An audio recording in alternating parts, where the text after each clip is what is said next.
Your repurposed freighter drifts through space.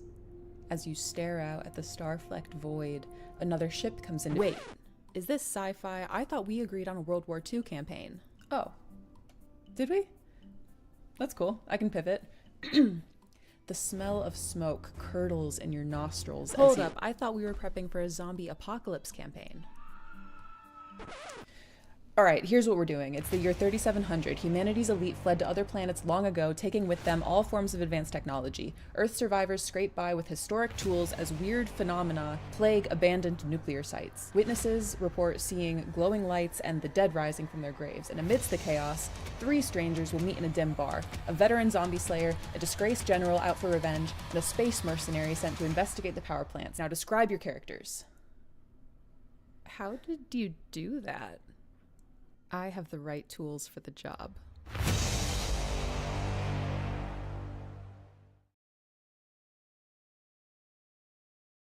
Some maps are drawn but never followed. Some adventures dreamed of but never experienced. To the Mad Mage, this was the greatest sin of all. He asked each of us, if you really want to be great,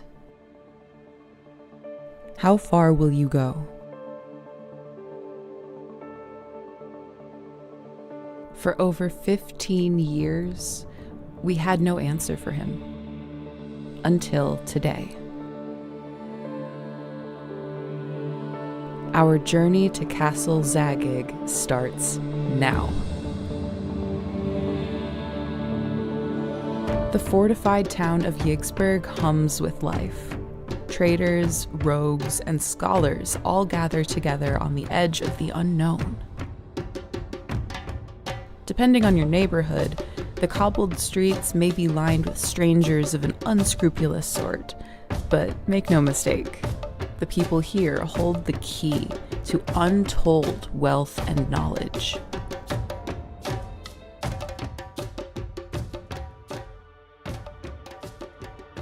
Beyond the town's walls, past the rivers and the rolling hills, the ruins await. Crumbling towers, forgotten halls, and a darkness that stirs again at last. Most who enter the caves below may never be seen again, but those who do emerge will be remembered in legends for generations to come.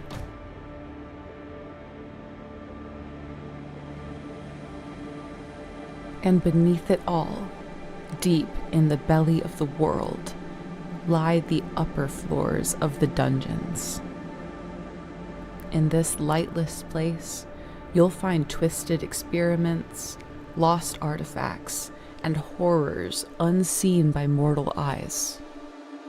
These are the first 5 layers of a labyrinth built by the Archmage Zagyg himself.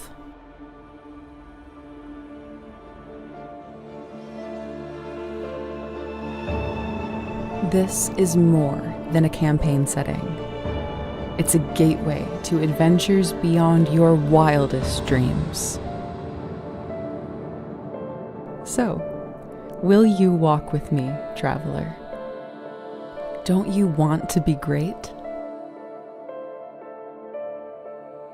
How far will you go?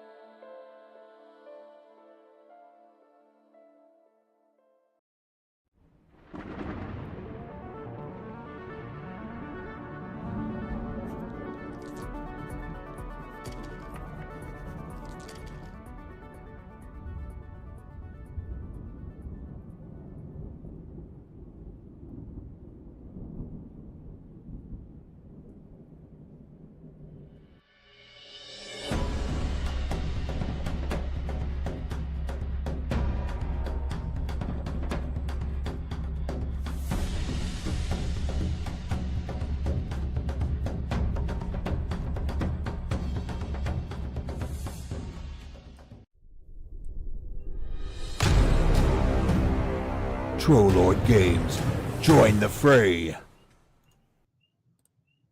All right, I think we are live. You right here? It's okay. We looking good. I have been hurriedly working on things this morning, and you never know when something might be messed up. There we go. Quadroma, good to see you.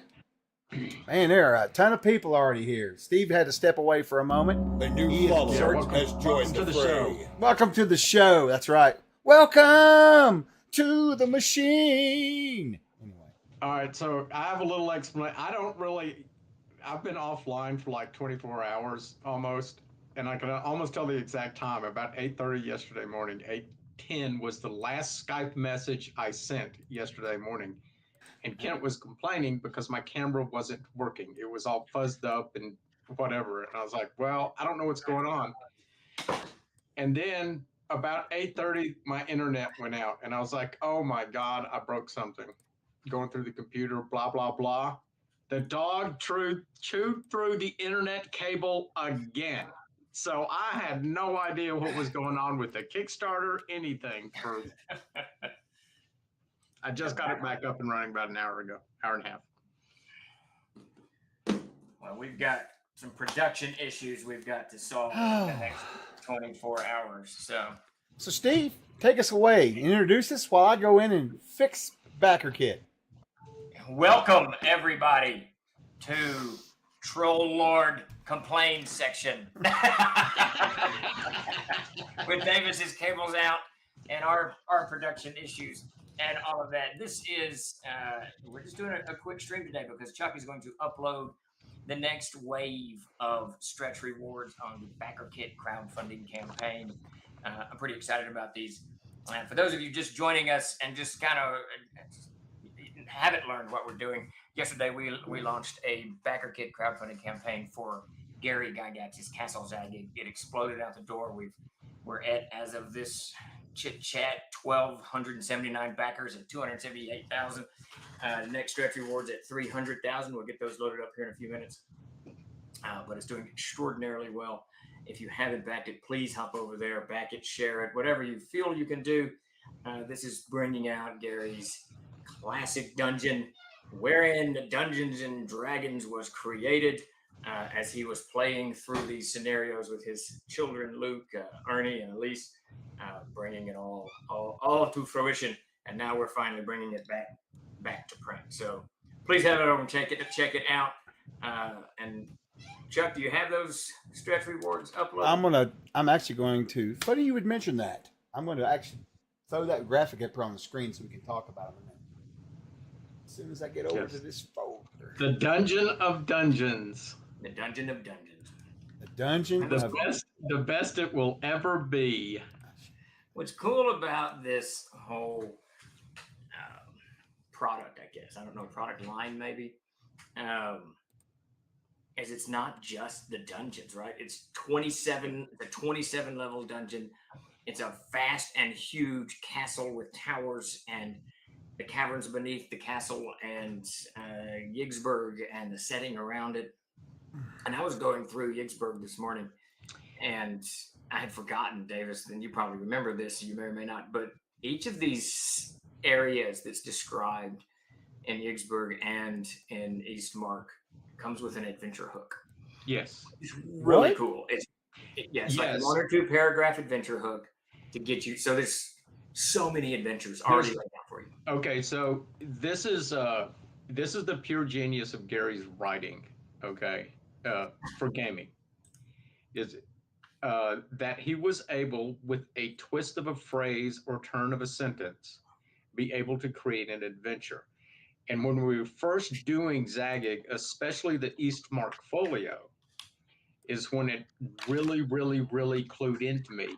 He's baked in hundreds, if not thousands, of adventures in this setting. I think it's more appropriate to call it a setting because you have the Eastmark, Yggsburgh, the dungeons,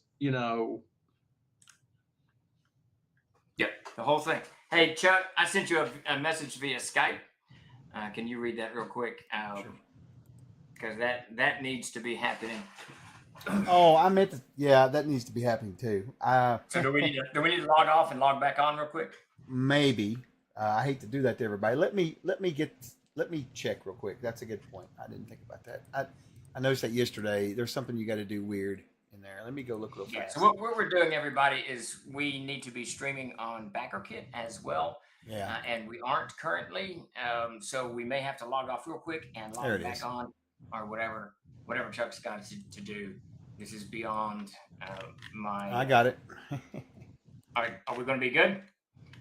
Yeah, It's beyond my I'll have to skills. restart it and start it back, but give me just a second. Let's hang out here with them while I do this. No point in stopping, really. Yeah. Very good. Okay. This is ridiculous. Yeah, I think the important thing to get across is that it's not just a dungeon. This is a campaign setting, right? And it may not be how big is the area for the East Mark? 15,000 square miles. Okay, that's huge. Huge. That is massive. Okay.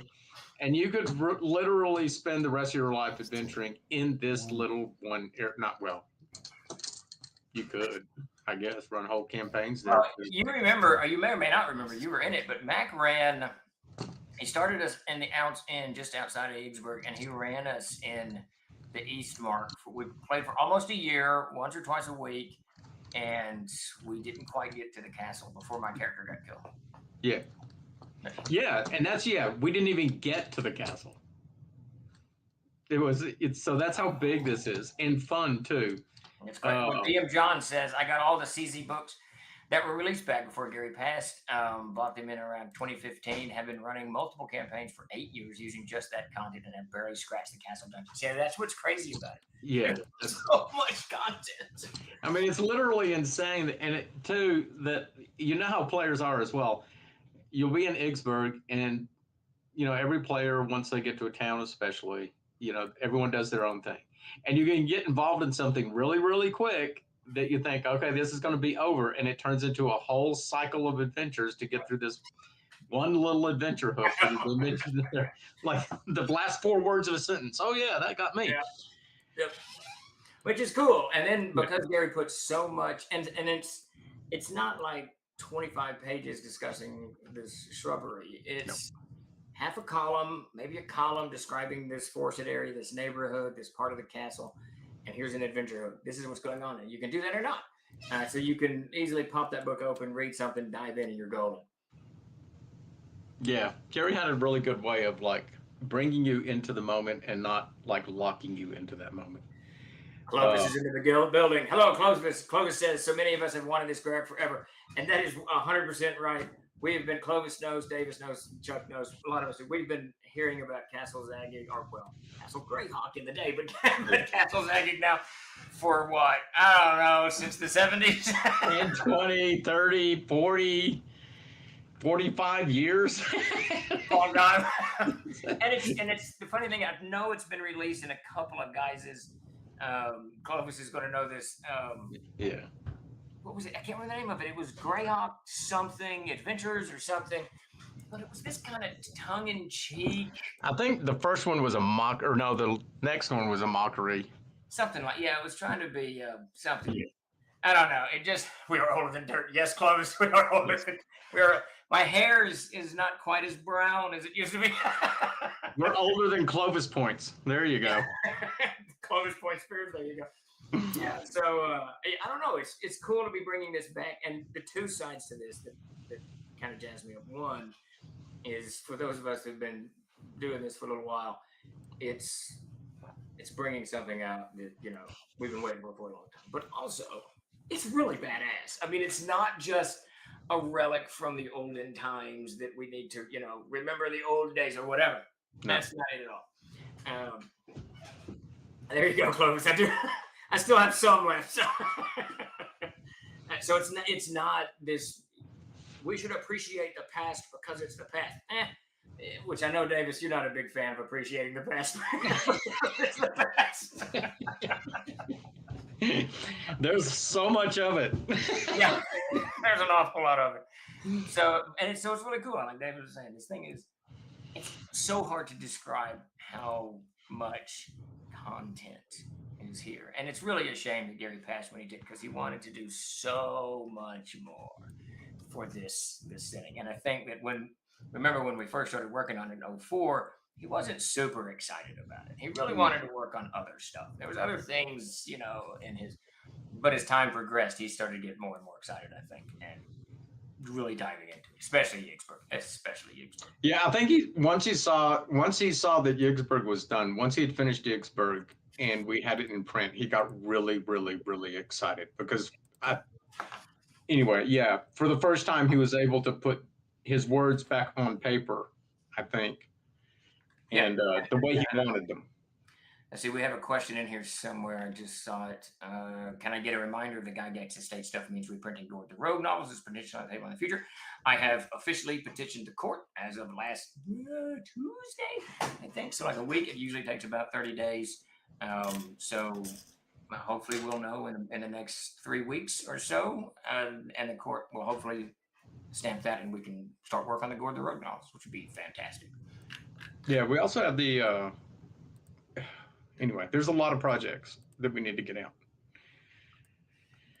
Hollow Many Pains, which I've always wanted to get out for so long. That's coming soon. Yeah. Are we streaming there, Chuck? I think we are. We are good. Yeah. Excellent. Yeah. Other than And these adventures. So here's the amazing thing about these adventures as well. So everyone grinds into their own particular setting or style of play or stuff like that. Gary's was really, really open. Yeah. I mean, it's when I read it, I was like, well, that doesn't quite sit with the way I run a campaign. But then I keep thinking about, remember, like I told you, I like playing in your games or like running games in Aired because it's different from Enzea and I can do more stuff. I can. I don't have to go through that log jam in my head. It's like, oh, this wouldn't happen. And Gary opens that door, for all of it. I don't know. It's my favorite. Anyway. It's one of those things that I think that, and we worked with Gary a long time. We were good friends and all that stuff, but you can cut all of that out and he's a really good, there's a reason that D&D and all of this stuff exploded in the beginning because he was good at what he did. He was a good game designer. He had a great vision of what this could be and what he wanted to mold it into. And this work here is kind of a good, skeleton of where we were going. I'll never forget when he and I were going through some of his stuff a year or so before he died. I can't remember what about it, but he, in 1979, I think, he had written, and I don't know where we are. I'm not a big video game historian. I don't really know the history of video games, but Pong or Pog or whatever that game is came out in 76, I think, or 72, 75. It's Pong, yeah. Yeah. He had already written a computer game for Dungeons and Dragons in the late 70s, and he was trying to get that, out. So he could see in the future where this stuff was going. Yeah. Chuck, and I'm sure there's a game called Pog somewhere. Oh, I'm sure there is. Yeah. No, I was whatever. I was laughing because I remember having one and going, Aren't Pogs little like round things? Those were real popular in the 90s. Is it Pogs? We don't want to Google that. No, we don't know. Pogs are cereal. There you go. All right. Hello, wife and granddaughter. Yeah, I remember what's his name across the street got Pong. We didn't get it for a long There was time. some huge thing in the 90s. Everyone was buying them. It was very short-lived, little round cardboard chips or something. I can't remember. That was that period when I think after the Reagan recession hit and then the economy exploded and everyone was buying anything and everyone was selling everything. Everyone, Pogs is a game that you are just going, thank you, Ray and Torlock and Drama. Yes, Pogs. I knew it was something. Yes. I didn't get into the Pog thing, but it was like comic books, like everything. There was Pog stuff all over the place. Oh, my mercy's words. So I think that what we should do with this stream has already pointed out for trolls is that we should bring back Pogs. I think that we should put all Oh, the Beanie Babies. Yes, the Beanie Babies. Beanie Babies, Pet Rocks. Oh, the Beanie Babies were just anyway. Not too bad. And what were the little collectible stuffed animals?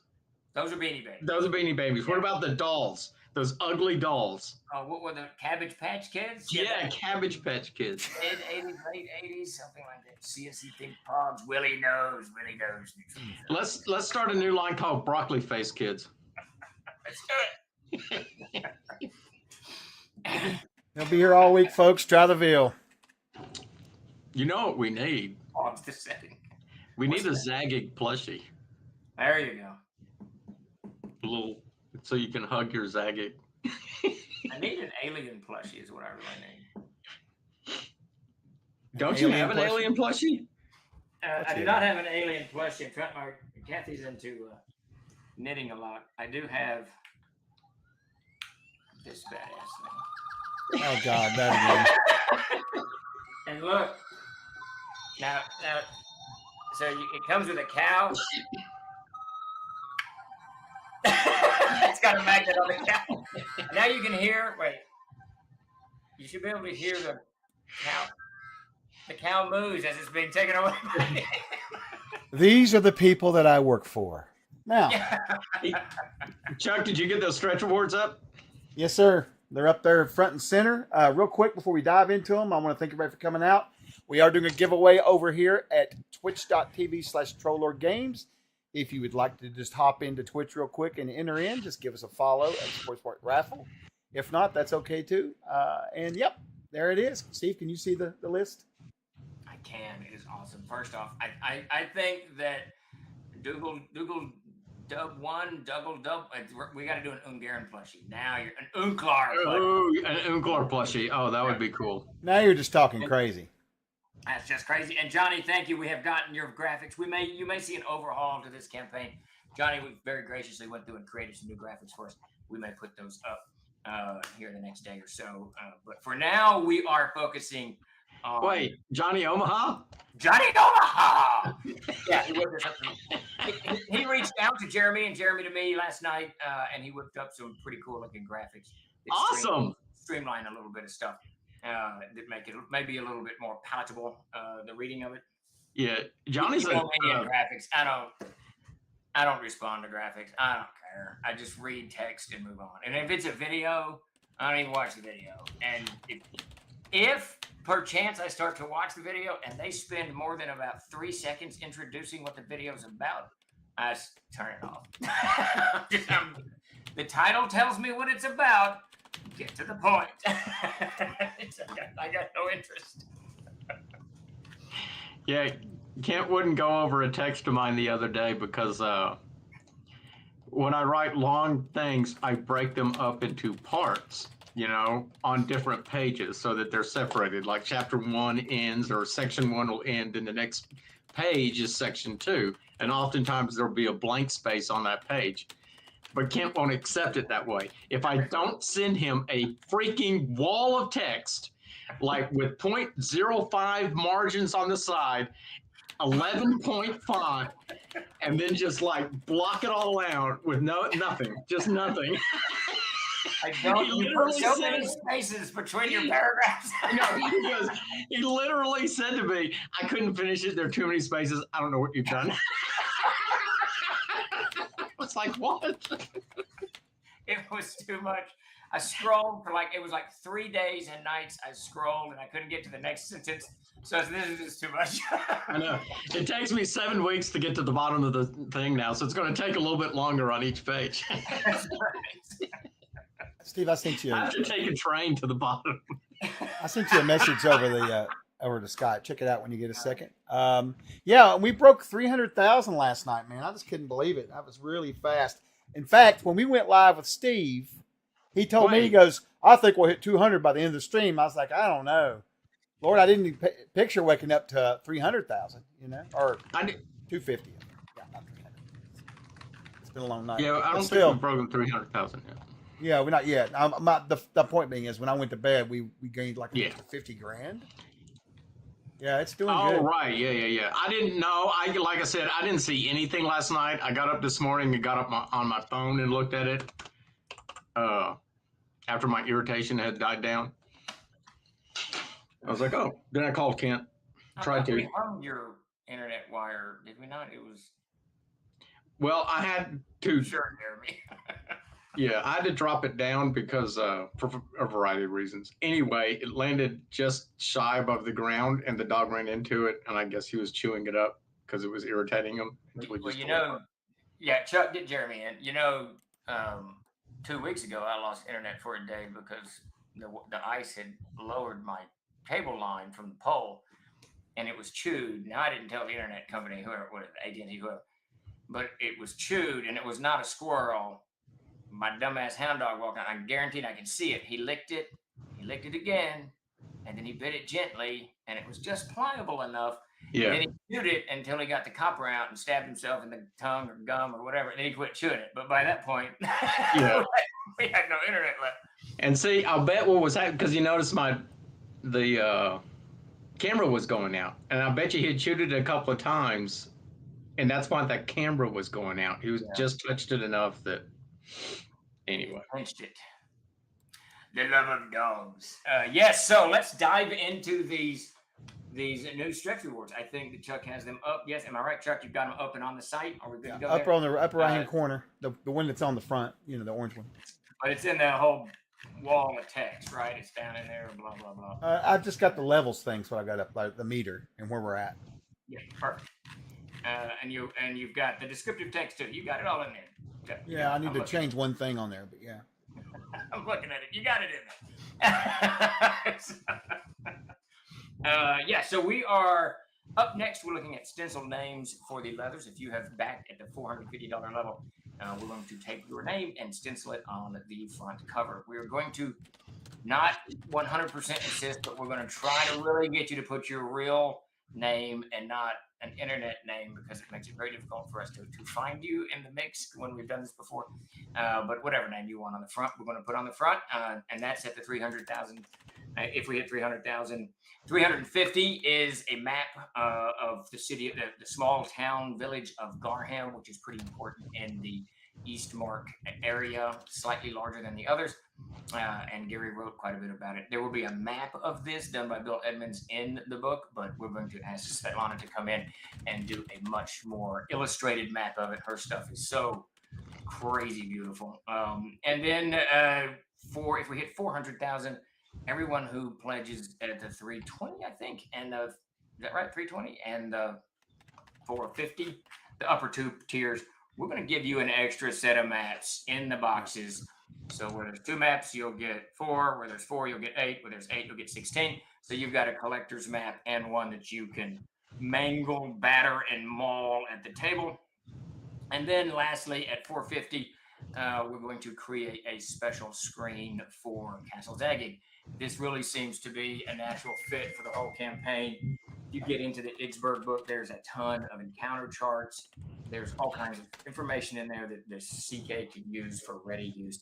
So putting that on the screen would be fantastic. So Yes, John, Girthmaster 3000 is out of the book. That's right. That's exactly right. Do what? DM John said, so Girthmaster 3000 is out of the book. Shame. I don't know what that means, but okay. So, did you ever see the movie Top Secret, the comedy?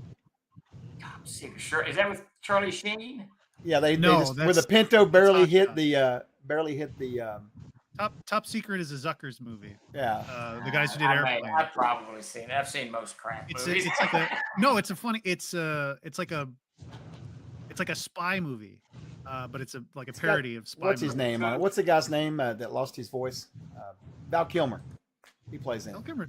Yeah, he's the main. Yeah, he main plays like an Elvis type. Yeah, I'm looking at up. it's old, but it's great. I can't believe we're going to take all this time just so we can explain to him what the Girthmaster 3000. Oh wow, that's an old movie. Holy It's a Carolina. funny movie. Oh wow. Yeah, it's great. Oh, It's great. That's funny. It's very funny. Watch. What is wrong with What is wrong with him? Because he rides up on a pony that's coughing. He said, "Oh, he's just a little horse."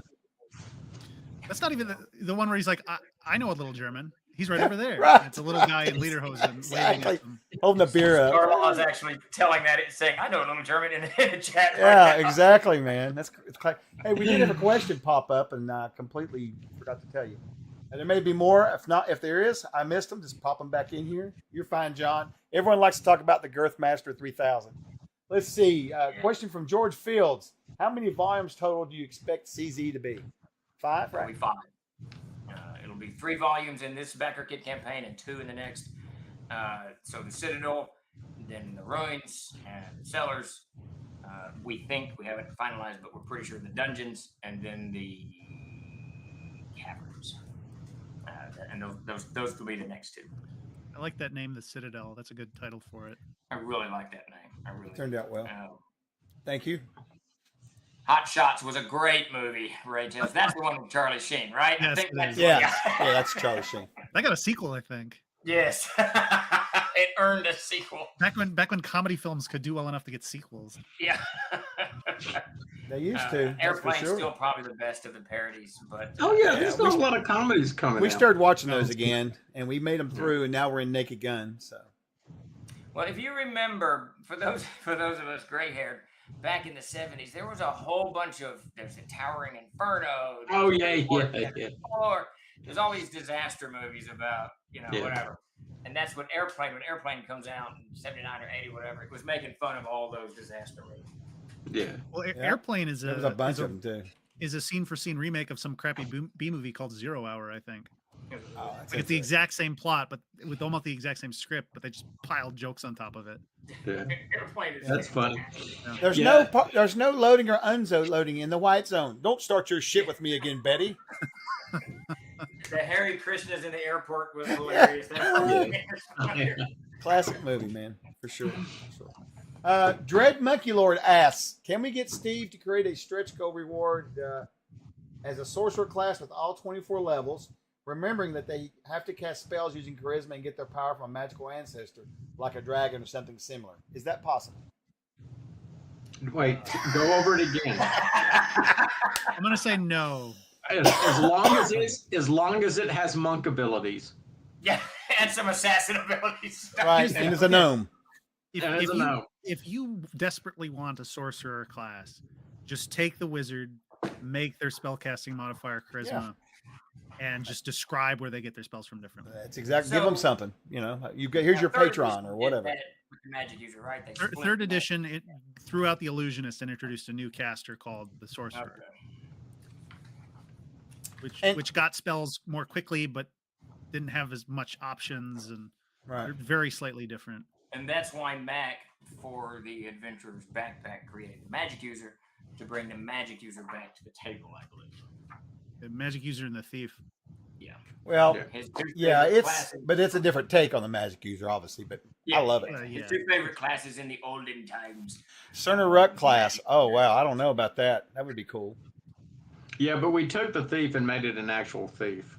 Yeah. I Right. think we haven't done a Rook class. There's not much difference between them and the rogue, honestly. It's kind of interesting. Not much. It's just that I think we tried to focus on making the thief a thief. Like, you have to steal. You have to be that type of person. Right. It's not just a rough and tumble dude on the streets. He's a thief. Yeah. All right, we're getting some more questions coming through. Does anybody have any questions? If you have any more questions, just throw them out there. Put phrase with question in front of it so I can grab it. Put it in the queue. I have a question. Ask questions about. We'll get to you in a minute, buddy. Any questions about the stretch goals, rewards? Hit us up about that and everything else. What's your question, sir? Before I move on. How's everybody doing today? Thanks. Great. I haven't seen any of you today. It's a troll word day. Oh, It's a troll word day. I'm wanting it to be 7 p.m. All right, let's see. Peter That just puts Dorney. us a day closer to GaryCon. That's true. Gary Con is Don't even talk about that, dude. You know what I'm going through right now. You know the hell I'm going through. He called me at like 11 at night last night. He's like, "Hey, can you do this?" I'm like, "Yeah, I guess." So for GaryCon, for those that know, I think we got it worked out. Davis will morph into Jeremy, basically. So There You signed up for a game with Davis. I'm sorry to disappoint you, but I will be filling his spot. I can't I know- make it to GaryCon as I know There's- you didn't sign up for the game he's running. You signed up for him. there's Get only that? 15 people in line for that game after the 6 that got in. Hey, But wait that's a- no wait a pressure. minute. It's no pressure. Wait a minute, Jeremy. Just wear your chainmail and helmet. No one will know. No. I'll be They won't know. That's I'll be like a perfect. foot taller. I'll be twice the mass. Yeah, they'll be like, my God, Davis. Davis has been Jeremy's bulking up. literally like 18 inches taller than me. I probably Just weigh two. hand up. I probably weigh 2 of him. You know. All right, let's get to some of these questions in here because I've got a few here. Let's see. First up from Peter Dorney. Will book 1 include all the content from the original Castle Zagyg, Yggsburgh, CZ1, CZ10, CZ11, 12, and 13? That's a lot of stuff.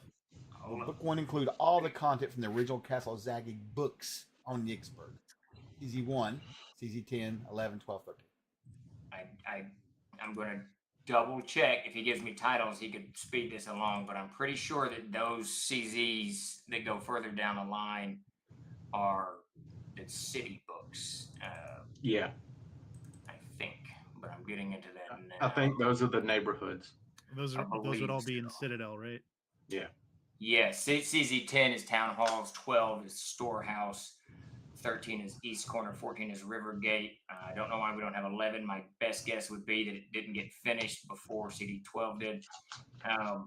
No, those will not be part of Yggsburgh. Those are separate. There was 24, I think, of those suckers. Might have been 21, and we had done 3 published, a couple in PDF format, and then a couple in some various states of being completed. But no, those are not part of his Kickstarter. We may later down the line add Crowdfunding campaign.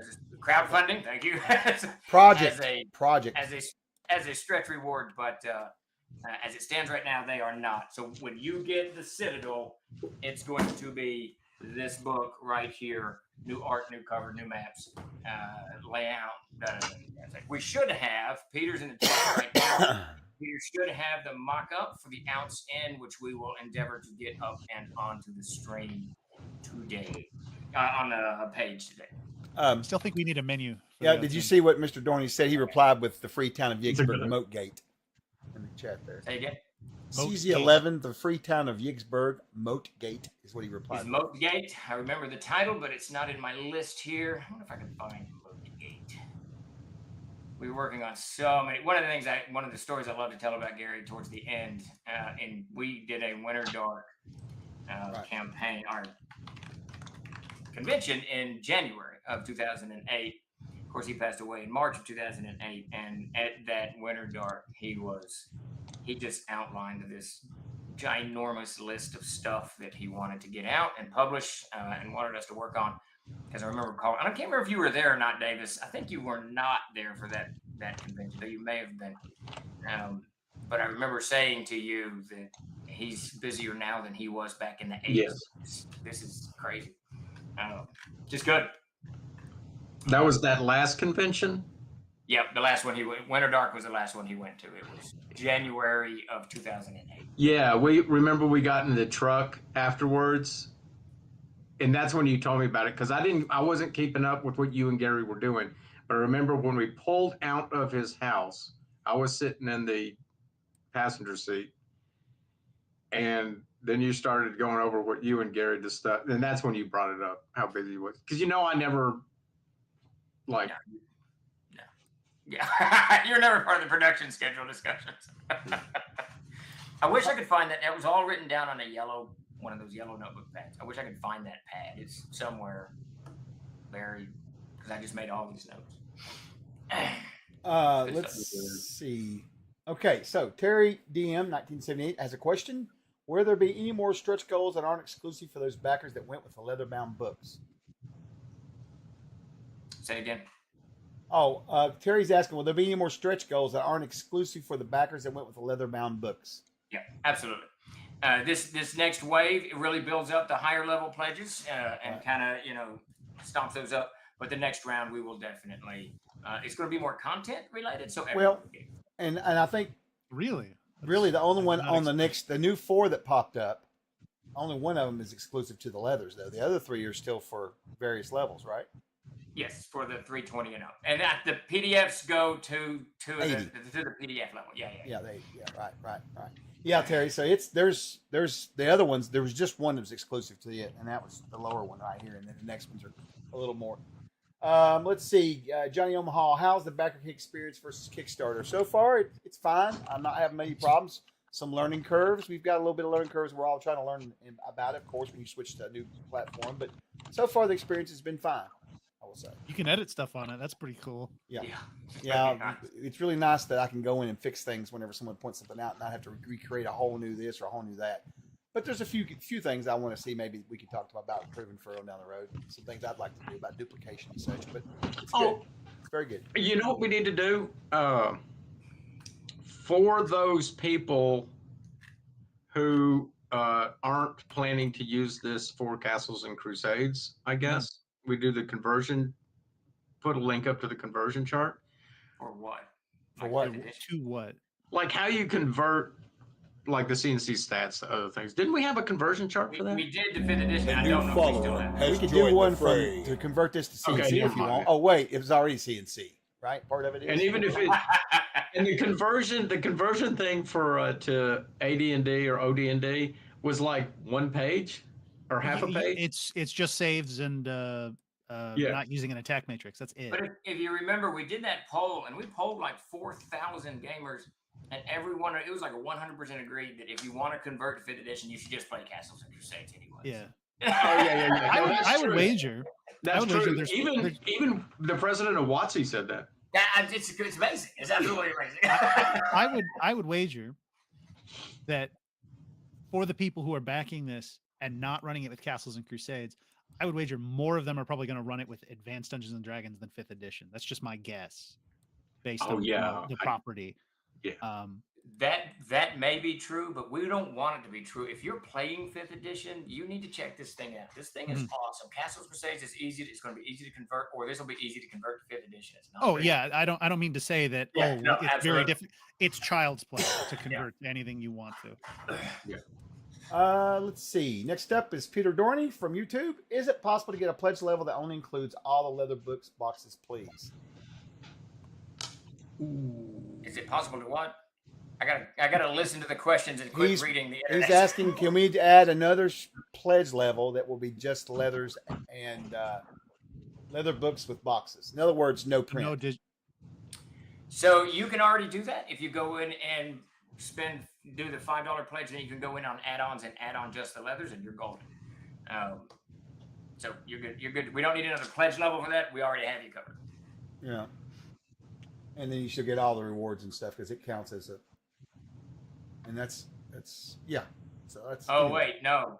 No, you don't. Actually, I forgot. No, That's a low we tier. can't track Yeah. it. Yeah, we can't track it like that. Yeah, we can't track that. That's right. So they're It's concerned really about complicated. Every time we add a pledge level, it's you just wouldn't believe the chaos. It's ever more complicated, and that's kind of. The issue with it. Here's the problem. We talked about going with just strictly everything comes print and PDF, and then we do the letters as extra, and then people know I want just a print, and then no, I just want a PDF. So then we went that.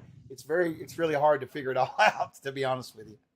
It gets it gets kind of crazy. Or So halfling, you will be in if you pledged at any level, you will be entered in the raffle. oh, that's true. I keep To forgetting about possibly that. earn the smartphone. You don't get it automatically, but you're definitely going to be put into the raffle for sure. That's a great username, Right. by the way. All right. Yes, it is. And yes, the leathers come with boxes and maps as well. Yes. The leathers is a complete set, a whole 9 yards. My God, we're almost at 285,000. All right. So We're like $11 away. Holy cow! Yeah, this thing is crazy.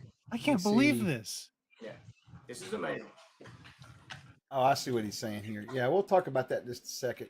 And there's your Peter, I got you. 285. I'm We trying to are get all these questions in 15,000 here. away from 300,000. What is there? Oh what is, yeah, and these Boon cards are pretty awesome. I think. What do we get at 300,000? All right. That is the leather. Your name. If you're getting a leather, your name will be Awesome. stamped on. Awesome. Now, awesome, to be awesome. clear, if you get the leathers in any guise, whether you do them at an add-on or whatever, we're still going to stencil your name on it. You just need Chuck will be sending out notifications as soon as the Yeah, if campaign you get the is over. 25, if you do the $5 and add 3 leathers or 1 leather or whatever you want to add, if it's leather, it's getting your name on it. Absolutely. It's getting your name on it. Yeah, that's easy to manage. Right. Okay, so let's go I'm through sure these that'll 'cause- frustrate some resale people, but But I think you. I heard about that. Yeah, Davis is the one that started the whole Custom. You remember that, Davis? You were signing books for the 5th printing, I think, and some retailer wanted to resell them, and you said, "Oh no!" And you started personalizing everything. It was really, and that started the whole Boon thing. Okay, so We're getting behind here. We got a lot of questions. So let me hop in here. Could you Good. clarify on the $5 level? This is from Western Games. Does it mean that if you get the book, it comes with PDF? For that level only, yes, because that's part of the discount. Absolutely. Yeah. And I didn't want to do with people not wanting the PDF and wanting the PDF, so let's just do this. Not a big deal, and that way it kind of figures in, over the whole discount off the MSRP. So you're still getting something there too as well, right? Next question, Terry DM 1978. When do you anticipate releasing the PDFs for this product? Tomorrow, they're out now. It'll be fourth quarter earliest this year, probably first quarter next year. The big issue for Castle Zagyg is going to be we have to decide on what we're going to do with the maps, the final version of the maps. Peter and I have to sit down and figure that out. Yeah. And get Bill Edmonds in on that. But art and cartography is going to be the big. It's going to be the big thing. And they're going to have to be posters, right? Because the detail is so fine. Yeah, it's just too much.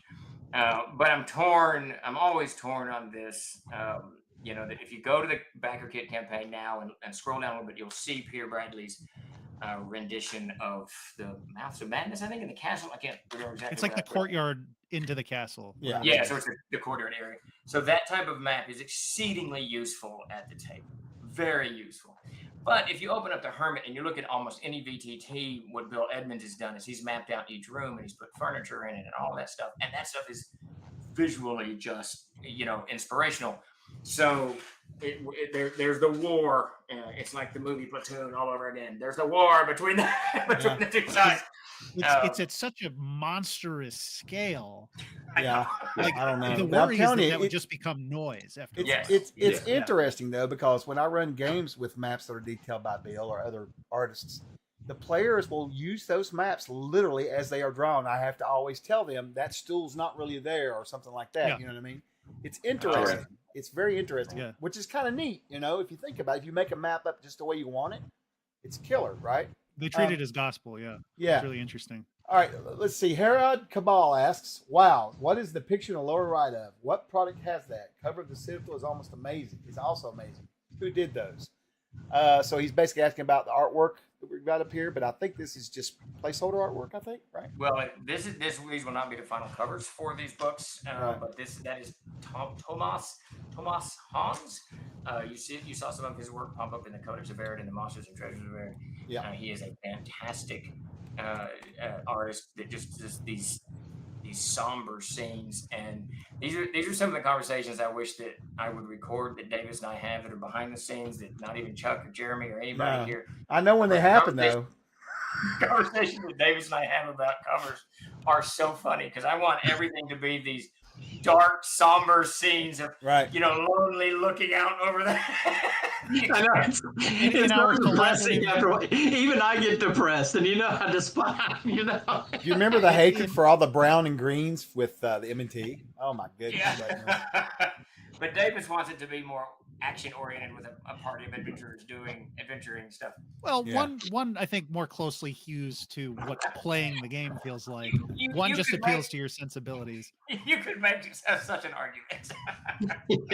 You could. It wouldn't get by Kent, but I know I'm right, so that's fine. Okay, I'm going to put up Jason's latest cover here in a little bit. Oh my God. Oh my okay, God. this one knocked it through. I swear to God. I have not seen a better, more exciting cover in freaking ages. Listen, this you- one knocked it out of the ballpark. You guys think I mean, Jason's a you good know, artist? Wait till you see this shit. Is that Unbelievable. the one with the green dragon and the? No. It's craziness. This landed this morning. You want me to drop it gotta in see here? It's going I to have a gotta lot of see it, people man. fall over. You're going to freak out. It's really something. Well, I'll be sending it as an update for Oh my god! the Adventurers Writers Guild. It's book 5 of the Gygaxian Fantasy World Series. I can't remember the title. Grace, are you still out there? It's the Adventurers Guild writer thing. I can't. There's too many titles in my You head. said it earlier, but I don't remember now. Grace remembered it perfectly yesterday, but she is out sick today, so she probably has wandered off from this. Bless her heart. I don't blame her. This passes my extremely discerning litmus test for whether or not I like an action scene. Yeah, I know. That's a great action scene. That's great. Yeah. Are you getting it up there, Chuck? Did you send it to me? Sorry. I Actually, put you it dropped in it. the- Actually, let Here, me I'll grab put it. back in our I private. tell you what, I'll work on that while we get some answers, some questions answered here if we can. Sounds good. So we're not here to 4. Let's see. From Ravenchild Art. Oh, he commented, yes, Peter, absolutely. So there is a payment plan on this Kickstarter, on this project, because we wanted to make sure we knew it'd be pricey. We didn't get to do this with World Builders Archive, but with Backerkit, they do have that built in. And so I recommend, if you have any struggling with any of this stuff, use it. I'm using it. A lot of people are using it, and why not? You know, you spread your payments out over 4 months. It helps you a little bit. You can pick a little better, and you don't feel like, well, later I'll get that stuff at more money and that kind of thing or whatnot, or I won't get these good exclusives or whatever, right? Anyway, that's the comment from him. Thank you, Peter. Peter Dorney has another question. Will books 2 and 3 include all the content from the original Castle Zagyg books on Yggsburgh and the Castle CZ2, the Upper Works CZ9, the Yggsburgh Gazetteer? What does your heart tell you? Okay. I don't know. was talking to I am Grace. not familiar with any of that, so. I don't know. Yeah, you know it better than I do. What was the question again? You're always yelling at Chuck for working while I he's. know, I was answering. So, Grace. Thank you, Davis. All right. Okay. Stephen Okay. Chenault. Peter Dorney is asking you, will books 2 and 3, volumes 2 and 3, include all the Yeah. content from the original Castle Zagyg books on the Yggsburgh and the Castle CZ2, the Upper Works, and CZ9, the Yggsburgh Gazetteer? Yes. Yes. Yes. I thought so, but I do not know well enough to say that. To answer that. So it's just those boroughs for Yggsburgh that aren't, or anything that we Yeah. don't have the rights for. Which Yeah. there's Right. a couple of things. Well, I think we can easily get. We have the rights from the estates to do them, but they're huge. Right, I mean, there's just one or there's like one thing I know of that Yeah, we it's can't. 24 48-page books. So those alone are, what is it? I don't know, 1,000 pages? I don't know, whatever 24 times 48 is. A lot. It's a lot. Yeah, it's like 1,000 pages, so it'd be 3 books in and of itself. 1152 pages. Yeah, it's a lot. From Facebook, Clovis Kell asks, this may be premature, but how far into 2026 will the last crowdfunding happen? My group is happy to hold off until we get the first books, but these guys are chomping at the bit.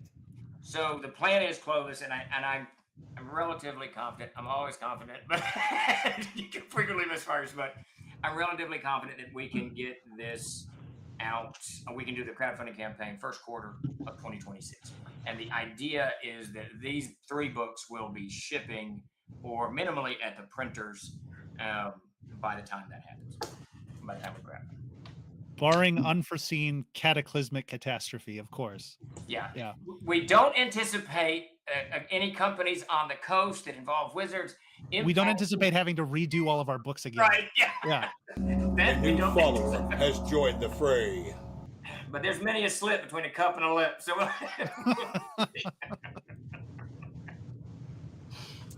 Next question, while I'm still getting this up, is from Aluavile over on YouTube. I bought a number of these products back when they were first released. Is this a new polish on those or just a reprint? What is new? What's new? it's a polish on them for sure. So books 1 and 2, and you're going to see the same material that's kind of reorganized a little bit, edited, new art, new maps, new cover, all of that. And then book 3, which will be levels 2 through 5 plus the sub levels, so 7 levels in total. That'll all be new content. But what is? I know what a sub level is, but how do you decide? What is that? What do you mean when you say that? So I think, and I'd have to really dive into it, but like on level 3, there's a sub level called the Black Reservoir. There's a sub level called the Black Reservoir. I think it's on It's level. like a 3A basically. It's a 3A, and then so you can only really get to it from 3, and it's Okay. set off a little bit. And it's not connected to level 4. It is not. Okay, so However, that's However, I think that some of the sub-levels are connected to levels much deeper down.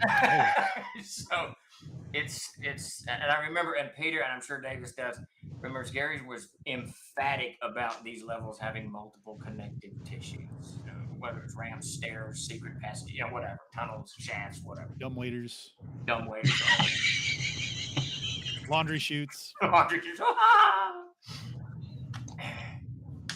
I'm trying to find, the original Castle Zagyg, the reason that Eastmark Folio was CZ9 is we were going to, CZ1 was Yggsburgh, and then CZ2 through CZ8 was the actual castle and dungeons, and we had it all divided up. I had covers. All of these covers were going to be from Jeffrey Catherine Jones. We'd already negotiated. We paid for the first one or two. I can't remember. So that gap in the CZs is because they were all going to be the actual dungeons. They came out kind of out of order. Yeah, well, what Gary really wanted to do was A new follower has joined the fray. Dungeons, but he really just wanted to make Yggsburgh into this crazy living environment.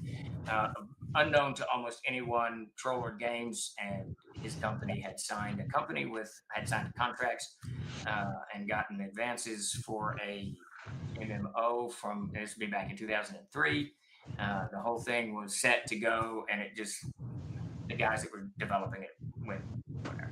They did whatever they did, but it didn't come to fruition. So a lot of Gary's work was going in. Davis remembers. Davis is smiling. He remembers those things. A lot of work went into this city, but it skewed the numbering. I didn't want CZ1 Yggsburgh, which had already been out, to be the intro, and then CZ2 to be part of Yggsburgh, and then CZ3 to be upper works. Yeah. And then it just gets all crazy. So that's why there's that gap in there. Okay, let's see. John asks, I ordered the leather books. When the time comes, I want to add a regular set to my order as well. Is that possible? Yes. Yeah, just go to add-ons and add it on. You should be able to. Actually, I think he went ahead and added them. That was an older question. We're behind. So, yeah. I think but, yeah, you can definitely add them. We'll do a fulfillment, too. We'll do a late pledge or whatever you want to call it before we fulfill these. And you get, like, maybe for, like, just a week or so, people can hop in and fix some stuff, do what they need to do, add on, and then we'll go through it. All right, so let's put up the picture real quick, and then we'll answer these next 15 questions or so. Where are we at here? Right here. And answers. And answers. All right, so here's the picture right here. There we go, folks. That's the next cover. What book is it for, Stephen? So that is going to be the Gary Gygax's World Builder Archive that we did on Kickstarter. I can't remember when, last year, I think, at some point. And the book title there is The Guide to Adventure Writing, written by Dan Cross. And that thing is just, Jason dropped that in my email this morning. It is beautiful. It is stunning. I want to have that on my wall now more than anything. Maybe, I don't know. I still want the Lich Dragon, but both? Yeah, both. Anyway. I will want extreme violence on my wall. I do. My granddaughter's learning. She loves this stuff, man. It's great. All right. Let's see. Louval said, I've already asked that one. So Peter Dorney asks, it says, with the $5, it says I don't get the cutoff bonus. Oh, I bet he's talking about the cutaway. Yeah, that's right. Yeah, on that level, it doesn't get that. I should probably go back and put some language in there. It says what rewards are covered in the actual pledges. I didn't think about doing that. Yeah. Probably do that. So, Peter, appreciate you for bringing that up because I probably need to make that a little more clear. Absolutely. It's just different with Backerkit. There's a lot of things that are there and things you have to go put in, whereas with Kickstarter, a lot of it was automatically there. So we didn't have to think about it, right? And these campaigns always get so nuanced. It gets challenging. You said that like a politician. Yeah. There's so many things going on that we have to account for. And hardly able, any of the new art that's coming out, eventually we're going to get it all over on Noble Dwarf so people can get canvas prints and all that. Absolutely. Because I want some, right? For sure. Yeah, these covers to the Gygaxian fantasy worlds are turning out pretty. I'd like to see those as posters too. Yeah. That's what we need to do. Is we need to do one of those poster racks at our conventions. I'm sure Yes. Dakota would love to carry this, where you can just stroll through and. Yeah. That would be so big and cumbersome. It'd be like $15 a pop. It'd be like. But Jeremy, that sounds like a Dakota problem. That's true. That's not my problem. It's not your problem. What do we care? Okay, so Well, next I won't question. be there to break it. So Next question would be. We have a full-time editor on board, so much better. All right, next question's from Paul Golf.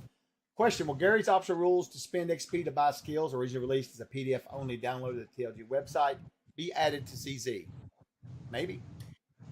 Yeah, if it's in the Yggsburgh book now, it's going to go in there. And what we're doing at the moment is, and of course, it's been 15 years since we moved through these files, but we're going through, and I've been doing this for several weeks now, well, several months, trying to find stuff that may have gotten cut from the original for whatever reason, and just cleaning it up and making sure it goes in there. I'm also trying to parse through Gary's emails. I've saved most of those, the majority of those, just to make sure that we're not misfiring on any of his vision. And the irony is that he and I had long discussions about some of this content that I didn't think needed to be in, and he did, and we went back and forth. And retroactively, he's going to win because we're just going to put it in now. If he wanted it, it's going in, and he wins the argument. he gets to choose. It'll be unfiltered Gygax. That's the hope. At this point. And Jeremy does a lot of editing for us, and Finn does the editing. He's our onboard editor. And when it comes to Gygax stuff, we're not allowed to change his sentences, his word choices. It's really just spelling, grammar, stuff like that. No matter how archaic or how many interjections he crams into that sentence. It can be very archaic. Yeah. All right. There was some word he was using that I was like, I had to look it up. I was like, I have no idea what this is. Couple There's comments something I was here. reading in Eastmark the other day. I didn't know what the hell it was. Dougal Dub H1 at YouTube says, I'm excited about the Boon Cards. My players will love them. We are too. Very cool. Very cool. Great. I hoped to one day have these as a product. I didn't expect it to come about this way, but it's happening. So I don't give a shit. It's great. I love how we operate. It's so cool. That's so dynamic. Oh, and thank you, Paintball Days. Yeah, we're glad to CC's doing so great. Absolutely. Bull Bachwinkle from YouTube says, hello, guys. Got Ernie's box set the other day. It is awesome. It is amazing. It was beautiful. Absolutely. Question from Terry DM 1978. With regard to leather books, what are your initial ideals for the cover? Did you discuss or decide going with the troll green leather? Yes, that was determined. I think 11 people voted. So, we're gonna do green leather on the because there'll be green leather, and there'll be a second color as well. I need to offset it. Yeah. Peter Dorney asks, can the root print cutaway be made an add-on so I can add to the $5 pledge with the leathers? I think, Peter, if I'm not right, Steve, most of the stretch goals are exclusives for this Kickstarter. I'm not sure if there'll be some of them. Maybe. Some of them are for sure. We'll look into that. That's not a bad idea. The cutaway actually is. We need to decide that so we can make it clear. I don't want to say the cutaway is vital, but I will say this: when Davis and I were talking about it last week, he was like, "What? Are you a moron? They absolutely have to have this. This is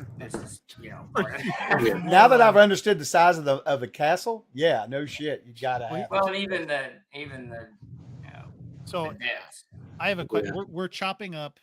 We're dividing. They're not getting all the levels. No. With this, right? Eventually, So but not in this Kickstarter. Is the cutaway going to include all the levels? Yeah.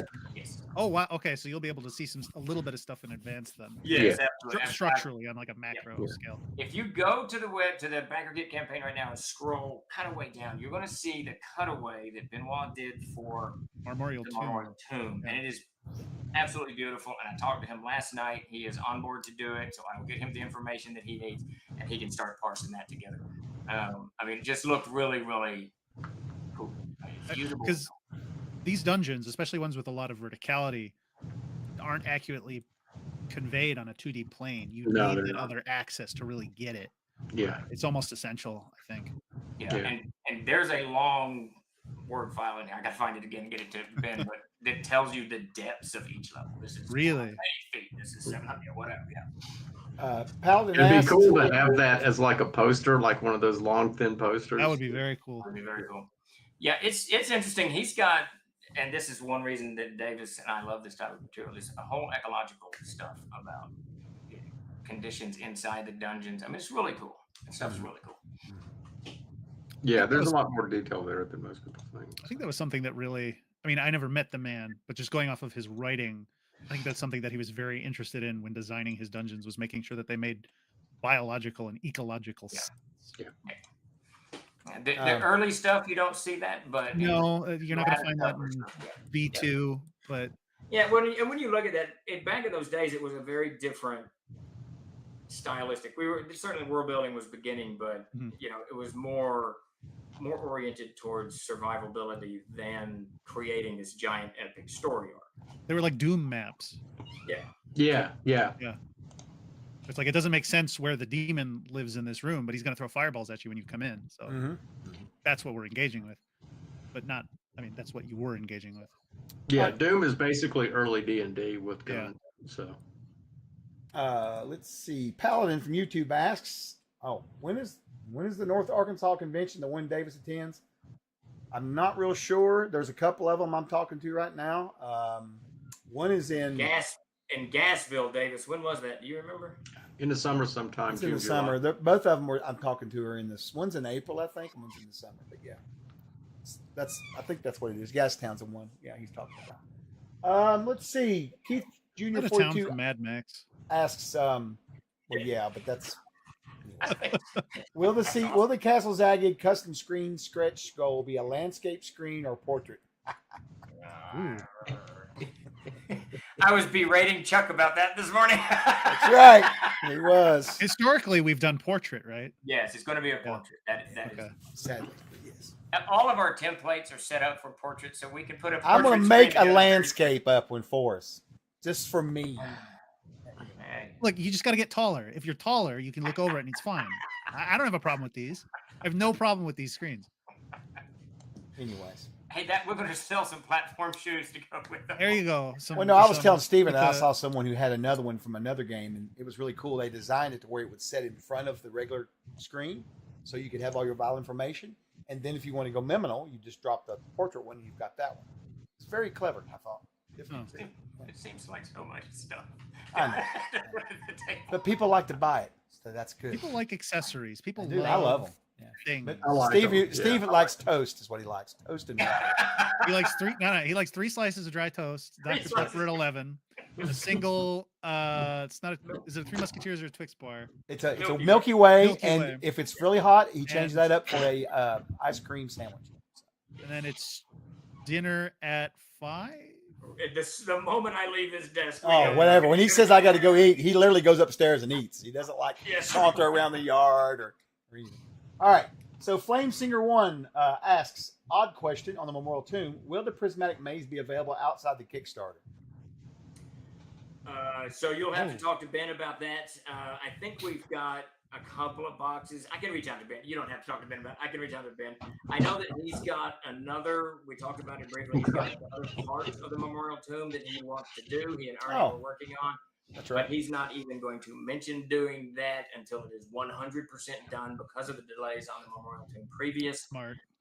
So I don't know. He probably would be more than happy. We've got all the files. We could just roll it out. We could probably make it again. That was my first project with the company was Prismatic Maze. So I'd like to see that because I've never seen it either. I'm sure I've got one in a box over there somewhere, but I don't know. We've got about 36 copies left, I think. Something like that. When we save those for people who drift in from the Kickstarter 5 years later and go, hey, I never got my stuff. We got one in the other day. It was 7 years old. I can't remember who it was now. I was like, oh, really? yeah, it The happens. oldest we have shipped was 7 years old. It was really, Oh, really? it was Okay. I thought that was pretty very old. And I think that's pretty cool. it is. Yeah. Well, I mean, if you didn't get it, we'll ship it to you. Yeah, Now, we got to honor that, you know. Yeah, we honor it. as So. the years go on, some of those stretch rewards just So- disappear. So Yeah, they're- So if you're not in a hurry, don't you want to sit get on your it for stuff 20 10 years years. later, just don't worry about it. You don't have to. You can do it in 10 years if you want. There won't be shit left probably, but a couple of books, 3 boxes. you can just consider TLG your library. Yeah. I'd like to return this. Do Yeah. I have something else? Let's I see. do not Dread have a copy of the Prismatic Mage. I have a digital version. Dread Monkey Lord asks, "What if I don't want my name on my books? When I Then die just and say leave no. them to my kids, I feel like I'm having my name on them will make them not worth collecting." No, yeah, then you just tell us no, and we won't put. No, he's we making a always have joke. extra- He's making a joke. Oh, Now, okay. The fact that his name is not worth anything. So In the field, if you write no name, we're going to stencil no name. Yeah. inside cover. probably that's what would end up happening. I mean, I think there's a non-zero chance that could happen. There's a If very we're good just chance. blasted through it, you know. Paladin says, "I backed Literally, yesterday." They'll ask. Walsworth will ask for an Excel I sheet. can't wait till someone puts into Phil Gary Gygax's personal edition. Okay, No one was going to do that. Now you put that into the world. It's Rob going is to happen all like gonna be 3 carried times. Yeah, we'll have like a bunch of them. What the hell? Anyway. Anyway, where were we? Paladin says, I backed yesterday, but I was also fortunate to find an original CZ at Cabot Thrift Store for $10. What a deal. Absolutely. Wow. I'd love to find one of those. That's cool. Yeah. That is Kidding? good. Wow. Let's see. DM John asks, you should release those old covers with the books at the back. That's interesting. Oh, almost like when they do like omnibuses of comics, they have all the alternate covers inside. Yeah, that's a good idea. It's not a bad idea. I would still, Davis would not approve this at all, but I still like the Jeff Jones covers that we had picked out. I like this too. I'm a huge Oh, I Jeff like Jones. yeah. But none of it's really No. RPG. It's very romantic. Yeah. Not in like a lovey-dovey kind of way, but in like a classical way. I don't know why I can't. I don't know that wow. accurately conveys how manic and violent and scary the dungeon is. If you write an Ivanhoe type novel, I think you could get away with one of those. Peter Dorney asks from YouTube, any chance of getting rights to reprint CZA1 Dark Chateau from the Zagyg books? No, those are owned by Rob Kuntz, and I believe, don't quote me, but I know he's got his own publishing company, his own site, so you could definitely visit Rob. He's very active on Twitter. Follow him on Twitter for sure. But you could holler at Rob, and I'm sure he can help you out. Mm-hmm. Let's see. Asher the Bear asks, 1, the cover is amazing. 2, when do we get to pick the book we want for the pledge levels that was less than the full thing on the World Builder Kickstarter? Yeah, Dale, I was talking to Steve about that yesterday. That's, that'll come in the survey section as soon as we go to print with those books. Then we'll start kind of wrapping up and getting everything organized, and then you can choose whichever one you want. Yeah, we'll figure out a way to do it. I wish that we had been. It's oddly you asked that because through Backerkit crowdfunding, not fulfillment, there is an easy way to set that up. And I discovered that yesterday, and I was like, man, we could have done that for world builders because I'm gonna be dreading that, right? But anyway, we'll get it straightened out. I'll understand your paws are. Yeah, I get it, man. I get it. Being a bear is tough. Let's see. Notcap6969 asks, love your stuff. That said, spelling, editing, formatting has been your strong suit in the past. I already answered him. I answered him earlier. Sorry, I did not know you answered that. My bad. Torlock72 says, will the new starter box be will the new starter box be a poster too? So for the starter kit? Yeah, no, the art. we don't I have don't think rights we can. to that. We don't have We rights don't have to rights that. to make a poster for that. I don't think we do. Let's see. Peter Dorney says the Backerkit story says the PDF of the cutaway comes with the $80 and $180 pledge levels, but the $180 pledge level is the print only pledge level. Shouldn't it be in the print cutaway? Probably. I'll look at that, Peter, and get that straightened out. And Olivia says we need one desperately for everybody. And he also The says, new follower they say, has joined the I would be fray. happy to see and make a 3D model of a cutaway using some CAD if someone was interested. Now, would be very cool. That would be cool. that may be more work than you're prepared to do. Yes, it's a lot. I mean, I want stunned at how someone to big do a this thing 3D was. model of Yggsburgh and a 3D model of. That would take like a team of people like a year. It's pretty massive. And what's your point? Hey, you know what I want to do? Because I love Jeffrey Jones so much. I'm going to list the original titles of these of CZ1 through CZ7. It looks like. And then, if people are interested, we have the layout. You can see which Jeffrey Jones we had chosen for them, and they actually fit better than I remembered them fitting. So CZ1 was the Yggsburgh, and then let me get out of this mess here. Where are you putting them? So I'll send them to Chuck, and then Chuck can just put them up in the stream. Is that doable, Chuck? Oh yeah, sure. Okay, so Send them to all three of us, not just Chuck. Okay. Well, yeah. All right, so CZ1, That one was published. Everyone's got that. Oh yeah, that's good. Steven, are they all the same The one shape? with the Yes, they're all the same shape. that's the one with the guy on the horse, right? Yeah, yeah. Yes. It's a very- Season 2 was called Castle Ruins. I would which probably, were very- Steve, why don't you drop them first before you say what they are? Because, you know what I'm saying? Okay. We can leaf through them, yeah. Yeah, because Yeah. it'll take me a minute to get them up. I'm gonna make some more changes. Yeah, I really like Jeffrey Jones. I really, really like Jeffrey Jones' art.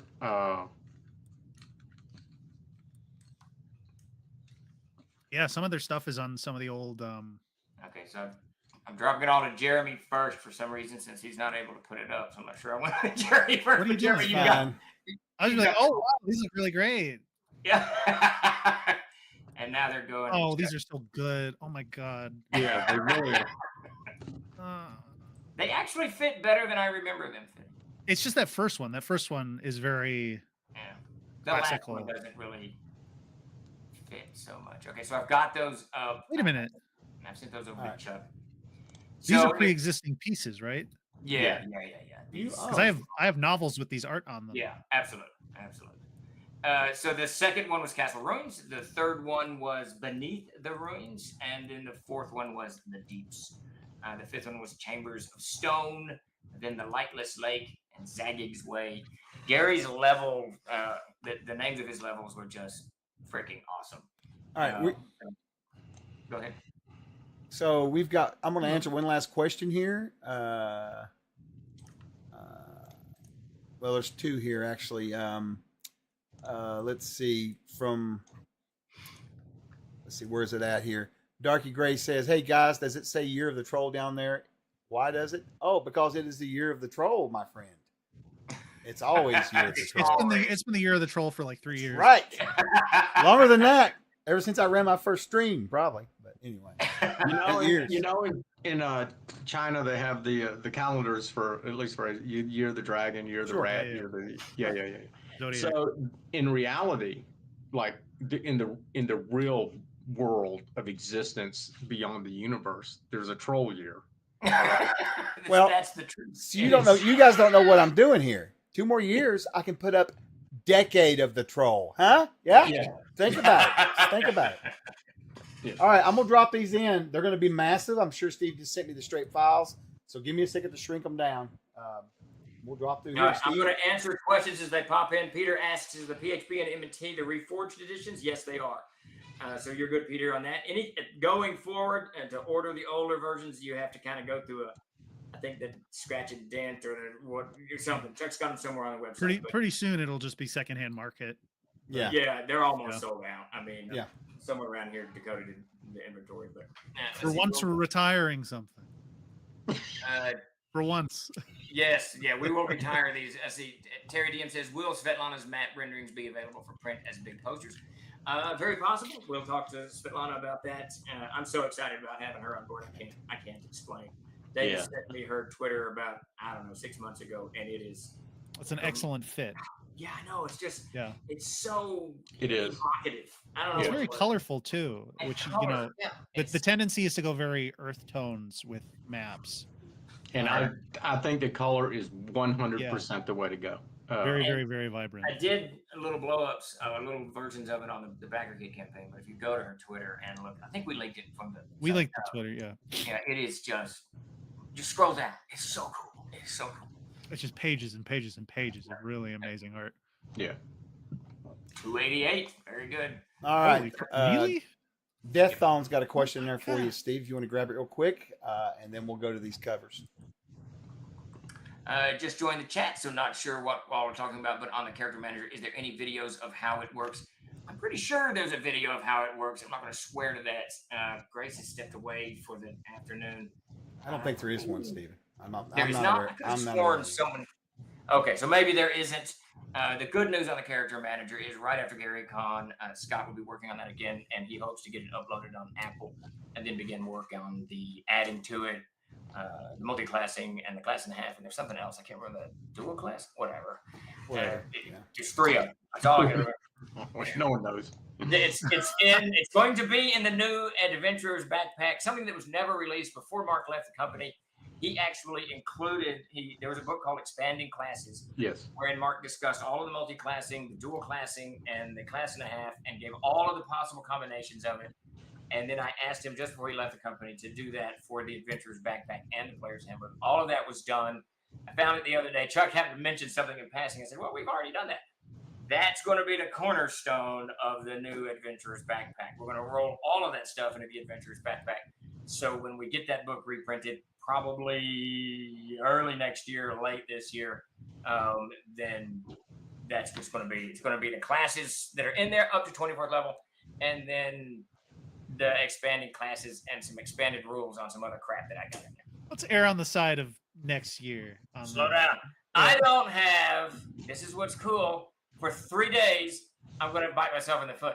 I have been working on my novel. It's been amazing. Never mind. It's been amazing. I'm sure I just jinxed myself, but and I rewrote. Davis has came in and said the Guilds and Order books that he's writing, he wants to redirect it into an Erdian book, which I think is fantastic. So I took the first of the guilds and I rewrote those yesterday, and I had to add like a paragraph to make it Erdian. So I've actually been working on game content since like Friday morning. Hey, that's pretty good. It's amazing. We still got to get those boxes done. Let's see. Yeah. So Ray, question: when can I actually buy the CNC Foundry modules? Well, the Player's Handbook's ready to go. I've just got to go in and set up the listing and then release it to the wilds. I had hoped to have that done this week, but unfortunately, someone decided we would do a Kickstarter or a Backerkit. It's hard. A crowdfunding campaign. Project. Doing a project this week for some crowdfunding. And so I will try to get that up. Most likely, I don't know when it'll be. It'll probably either be after I get back from Gary Con, or it'll be somewhere between now and the moment I get in my vehicle Tuesday. So last I heard, we were very, very near completion on Monsters and Treasure. Terry asks, will there be some new follower fiction has from the joined the trolls fray. in the future? Oh, that was I wild. That's can't a say wild question. Castle Zagyg fiction. We have petitioned the court to get Gord, the Gord novels. I believe there's 7 of those back into print. So that's on the table. That's not really Castle Zagyg, but the whole vibe is there. Here's a question. Yep. And we may not even be able to discuss this on the air, but it relates to the Gord novels. Those are set, at least the first few are set in Greyhawk, right? Yes. That's okay? I believe so. We did not have a problem with that previous. I don't think. I really have to dive into it and find. You may want to double check because that's their main setting now. They've brought it back. Yeah, there was something I can't remember, some kind of copyright or something. I can't remember. Let's do a main setting called Blue Jay. There you go. That's a good name. That's clever. We've already got the city of Dunfalcon, though. Let's get these first 5 covers up here. My God, this is some work. All right, first cover's coming up now. Stephen, Jeremy, watch for questions. Stephen, if you'll talk about this, I'll continue putting the other ones up. Gray hair. There we go. But I can't remember. Has joined the fray. Mr. Jones had sent all of these to us, but the only one that had the proper title attached to it was Yggsburgh, and that's an original painting by Jeffrey Catherine Jones. A new subscriber. Prepare for Black battle. Rose. And this is on the Yggsburgh book. A new follower has joined the fray. No. Something was up there for a hot second, but it's gone now. Yeah, there's something weird going on here. I think my favorite of all of those up there is the last one. A new follower has joined the fray. That was on the cover of a it's called The Shadow Kingdom. Who is that author? Margaret St. Clair novel called The Shadow Kingdom, which I rather enjoyed. Olivia, send us an email, please, at productsupport@troller.com. Reach out if you could, please. Yeah. All right, first one's up now. The Black Rose. There we go. I do not see anything. Wait, There it is. my stream is frozen. Let me refresh that. There you go. So that's the Black Rose that was the only one actually published that appeared on Yggsburgh. And we, like I said, we had bought rights to the next 6, though I'm going to be pretty sure that we didn't pay for them. I think that in the midst of that, she moved somewhere, and there was confusion, and then Gary passed, or she passed. I can't remember at this point, I can't really remember. I think Gary passed. I think Gary went first. The chain of events, yeah. All right.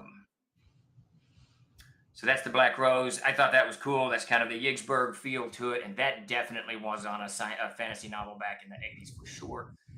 This next one, this is book 2. This is going to be the upper storerooms and whatnot, and its title was, if I can get that open, I don't know why, Castle Ruins. And this was going to take you through, I think, through the mouths of madness. Man, I love oil paintings so much. I do too. Yeah. They're so good. Actually, if you don't know, Jeffrey Jones was in part of the Frazetta school. He was a younger brother there. Frazetta studied under that kind of art style, but went. You her can own tell. way. That one was on the cover of a Thongor novel. I remember that. Okay, now Chuck, you've got these a little out of order. That was going to be CZ5. That was Chambers of Stone. That's C5. Yeah. You're right. These titles are really. Oh, you're right. And they're taken directly from his level titles, and they're just badass. I mean, they're really. Oh, that's why. Just good stuff. Don't talk about that one. Talk about that one. I do, Manfred. I read a lot of those Thongor novels. He was I always considered him Edgar S. Burroughs like. So this one is CZ4. Its title was The Deeps. The Deeps. Very sword and sorcery. Yeah. Oh yeah, totally. That looks straight up sword and sorcery. Wow. Can we get back to some of that? Come on, Steven. None of these knights in armor. Davis put a kibosh on anything that have anything to do with sword and sorcery. That is, you've already put that one up, Chuck. That is CZ5. Yeah. I'll just go back to it again so I can get this in order. Yeah. Well, you missed CZ2. That should be the one with the Conan-esque character throwing the demon down the steps. I didn't. I had 2 up there. Oh, did you have 2 up there? I missed it then. It was up there for a hot second. Okay, so CZ3 was. Hold on. So good. Jesus Christ. All right, here's CZ2. I don't know why. This is very strange, but sure. Oh, I'm sorry. You did have CZ2 up there. You did not have CZ3 up there. Should be the one with Conan-like guy throwing a guy down the steps. yeah. All right. Did I not put it in your? Yeah, they're all there, and I swear I put through order and did these, but I don't know. You may have, dude. My stuff's loading so slow that, All right, here you go. and it's freezing constantly. Yes, that was CZ3, and that was called Beneath the Ruins. Now, which one do you want to see next? Because I'm CZ4, it's going to be, and you've already put this up. Well, no, you haven't put this. This has got like a woman standing in a doorway and a dude in chains. Yeah, he showed that. Okay. And he showed the one after that too. That is CZ4, and then the CZ6 would be The one with the little demon perched on a thing. Yeah, perched on a ledge, I guess, looking at a wizard and something or the other. there you go. And then the one bathed in orange is the last Yeah, so that one was titled A Lightless Lake, which I think is one of the coolest titles. one. Very good title. Yeah. This is awesome. And then the last one, I swear there's a CZ8 somewhere in here. Maybe I didn't have the title. I cover for it. Is the guy with the sword. That's called Zagyg's Way. Mm-hmm.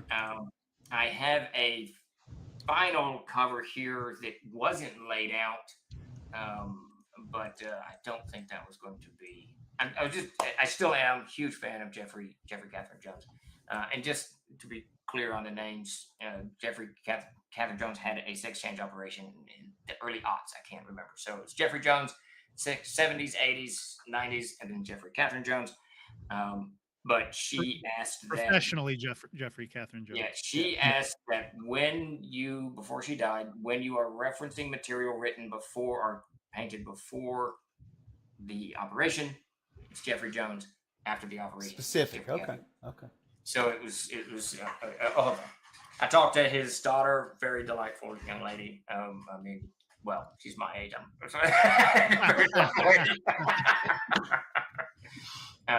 Just cool stuff. I think it would be cool to put this in the back of the book. That's what someone asked that.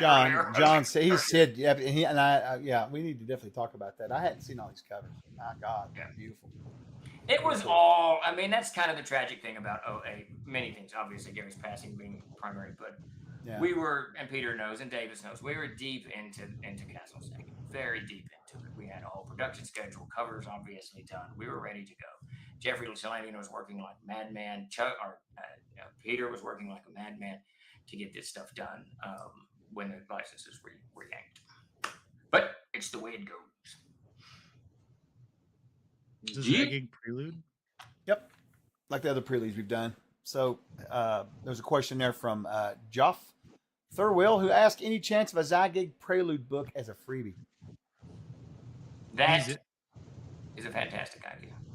That's an absolutely fantastic idea. Yes, and there's absolutely a chance of that. Yeah. That is an absolutely fantastic idea, and we should have already done it. So we're all fired. Whoever asked that question, he's fired. Now, I was not in these conversations. I think I'm in the clear. So it's we've done that so often, right? We did preludes for Alstrag. We've got that. Yeah. There's absolutely zero reason to do. There's a Barsoom prelude, isn't there? There's a Barsoom preludes. Yeah, I mean, there's absolutely. I have no idea why that didn't cross my mind. It did me, but I don't know enough about it to even think if it would. I didn't know if it really thought of it as a setting before, but now after hearing all this shit today, yeah, I've never read any of the preludes. The setting. And that's why it like Davis needs said, to be. That's why it needs to be. Some kind of preludes needs to be done. Oh, for sure. For sure. Yeah, because and thanks, Joff, for asking about that.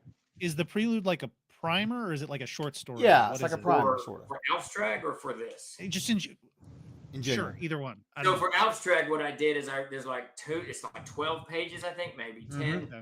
And the first 2 pages is a very watered down history of Air, and then it's a description of Alstrag, how to get there and how to leave, and then it's all 24 levels or 21 levels, whatever it is, described in like one paragraph. Mm-hmm. This is what this level is, blah, blah, blah. And then we're done. And then that's it. So you have an idea, of what's going on. We should pull out bizarre words for it though, not call it preludes.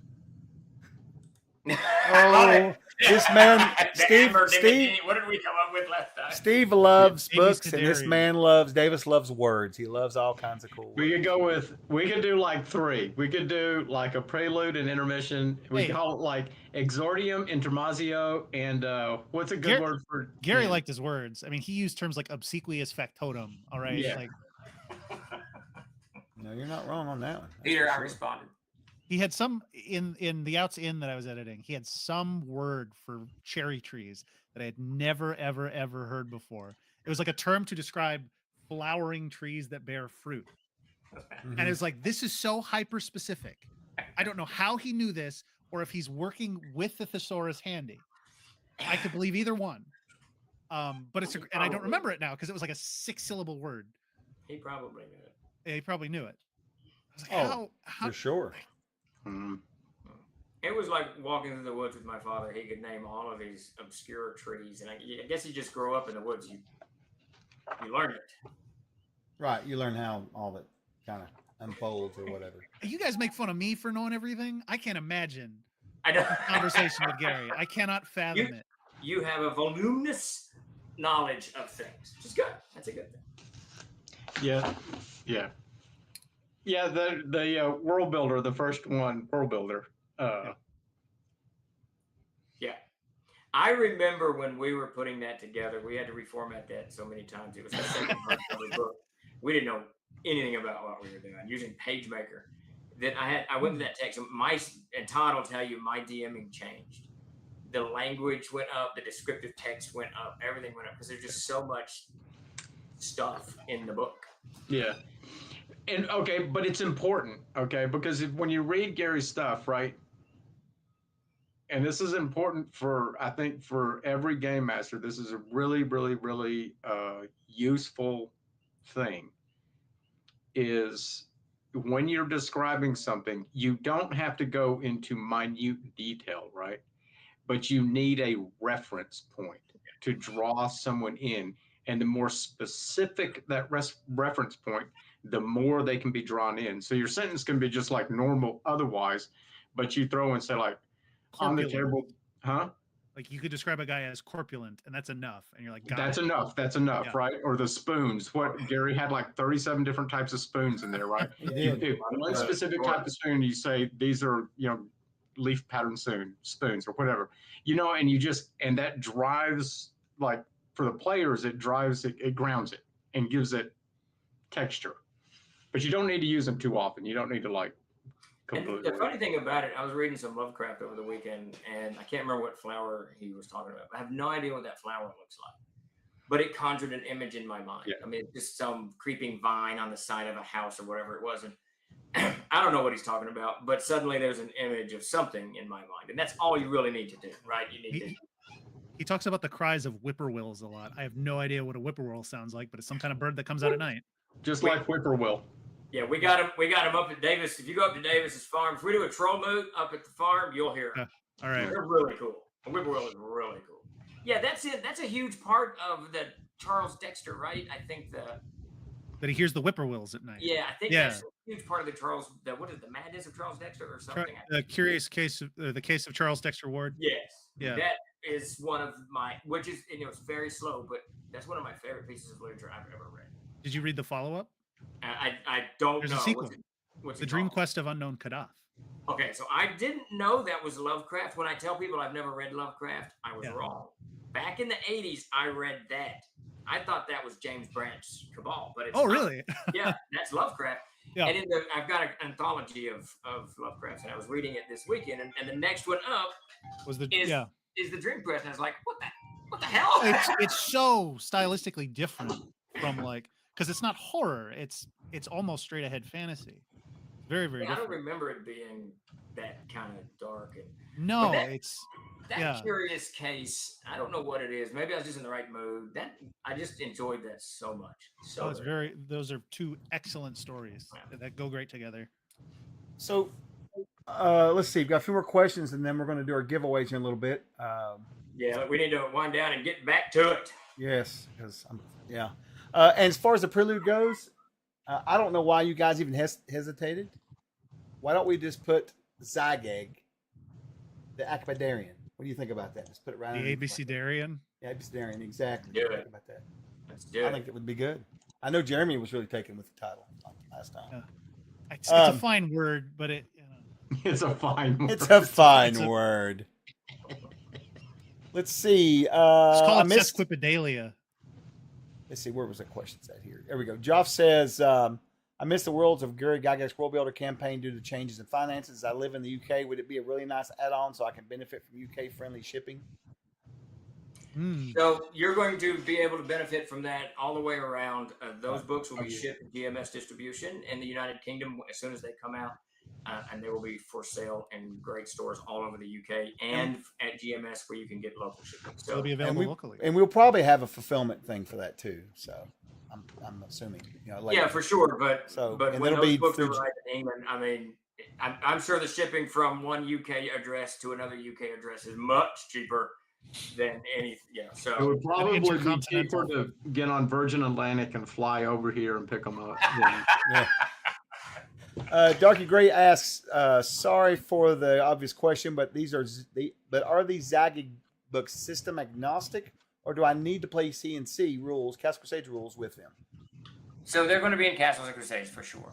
But Castles and Crusades is extraordinarily rules-like game that borrowed from the OGL and leaned heavy into the AD&D. So if you play any version of Dungeons and Dragons, except maybe 4th, you're going to be able to convert well. 4th doesn't have levels for monsters, so that wouldn't work. Okay, yeah, so 4th doesn't work at all. No, 4th might be an issue, but if you're doing AD&D or 2nd edition or 3rd edition or 3.5 or 5th or 5.5 or 6 or whatever they're calling it, Pathfinder, or if you play a retro clone, whatever your flavor of game is, if you roll a 20-sided die and higher is better, you can use this in it with almost no work.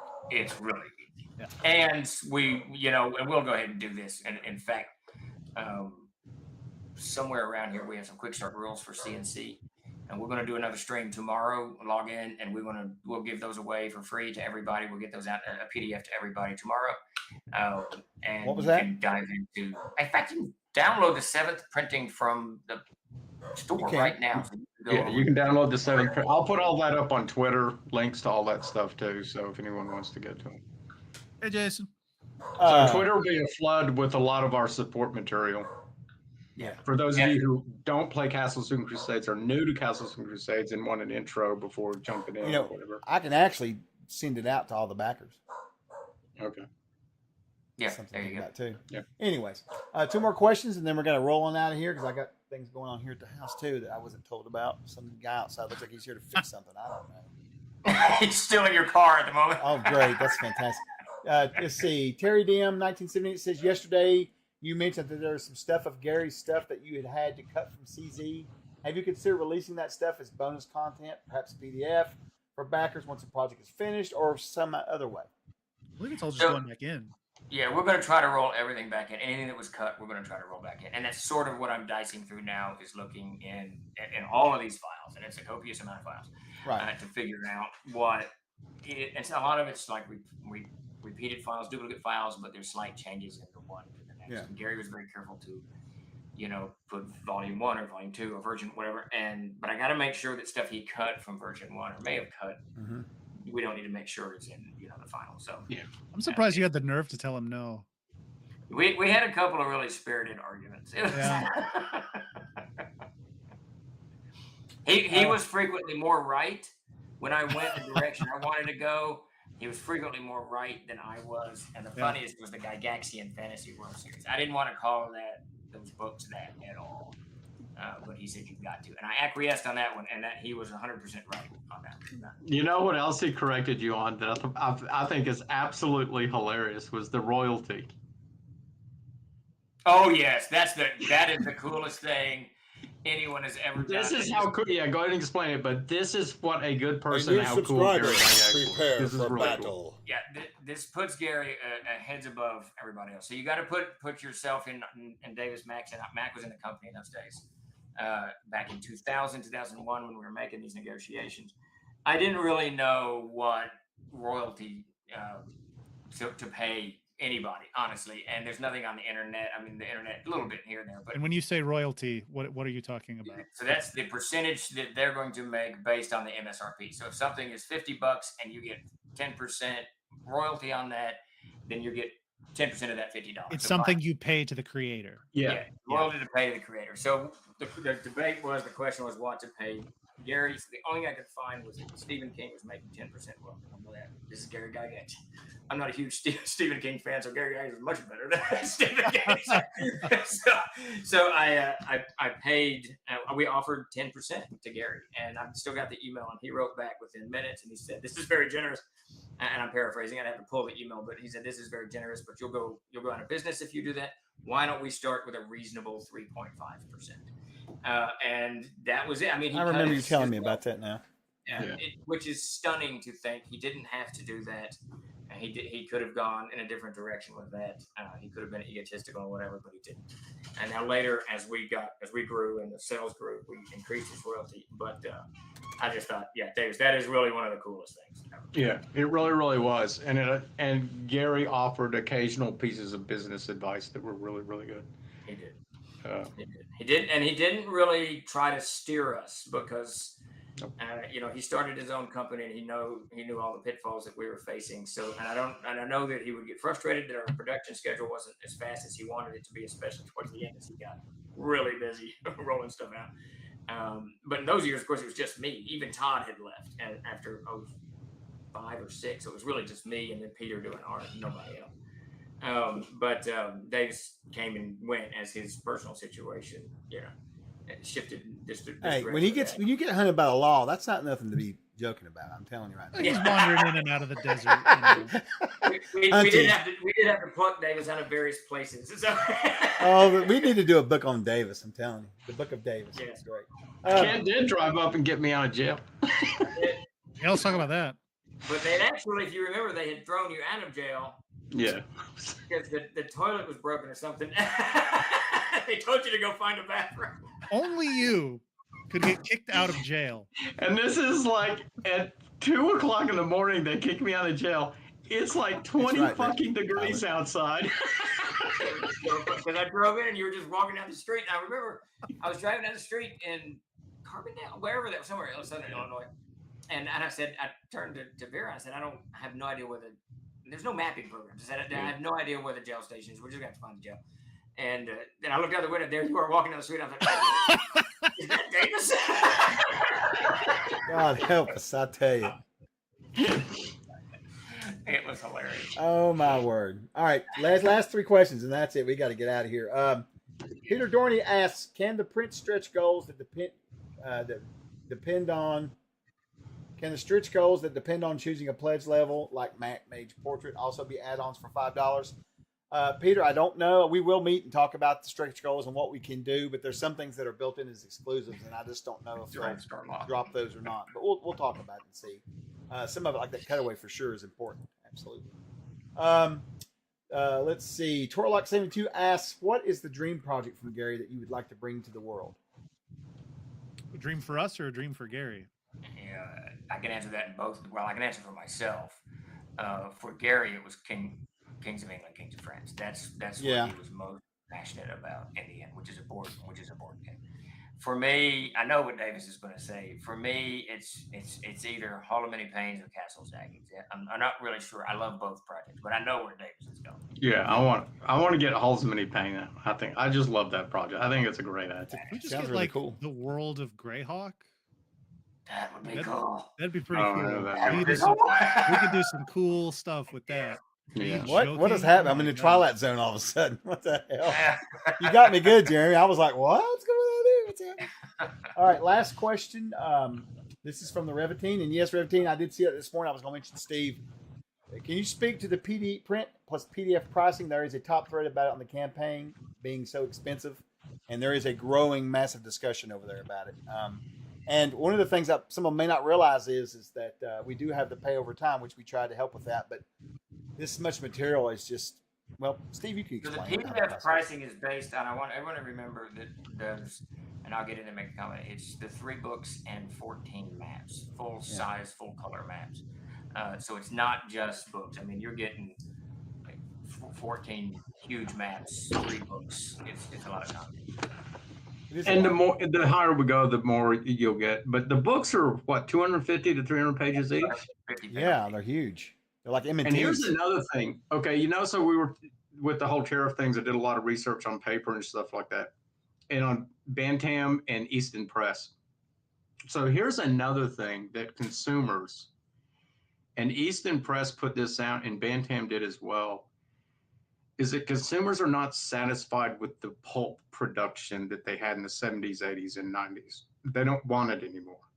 They're having a more difficult time selling. Like that old print we used to get, that old paper. I love it. I love it because it makes the books light. That's my it's fine with me. Yeah, you could carry a big book around. It wouldn't weigh anything. Now they weigh a ton. But consumers are actually expecting a better product at this point. And so we have better paper. They're full color. Okay, so this is a matter of digital, though. That's the digital. The feedback is around the PDFs being a high jump when buying the print. So going from print only, from PDF to print, is that? Okay, we'll look at that. But now, the PDFs are, I think, MSRP is $30. Yeah, and then you're looking at you're getting a discount if you do PDF and print, and if you're looking at just pure print, you're looking at 3 full color books with 14 maps and 3 boxes, and that's the key on the print side of things. Remember, the boxes are included. It's not just books. Yeah, you get a nice box with it too, for sure. It's just, I don't know, hard to figure it all out. But yeah, we'll look at it for sure, Reventine, because I know it will need to be addressed. I saw it this morning there, and I was going to talk to them about it. Yeah, it just the boxes. And it's easy to discount that, but that is not an inconsequential expense. W.M. Scott Turrell says he's been lurking at work, and good news for Canuck backers, not tariffs as of today. Yeah. Really? Yes. Yeah. The books. Okay. So here's the thing on the books. I read through headaches worth of Canadian stuff because I really worry about that. I know it's going to be expensive in Europe, Australia, but Canada's the one that I always worry about because it's right next door. You could throw them across the border. Mm-hmm. But anyway, currently there is nothing on books. That's coming back up April 2nd. So it could be on that list, but it's currently not even in the prospectus. Well, if all of our Canadian friends want to meet me in Windsor, Ontario, I'll be handing out books. There you go. All right, I think I imagine the tariff things will be going away within 6 months to a year anyway. They're just. and it shouldn't affect individual packages regardless. Yes, DM, that'll work. All right, Chuck, are we ready to do some giveaways? Yeah, let me get something in here. And answers.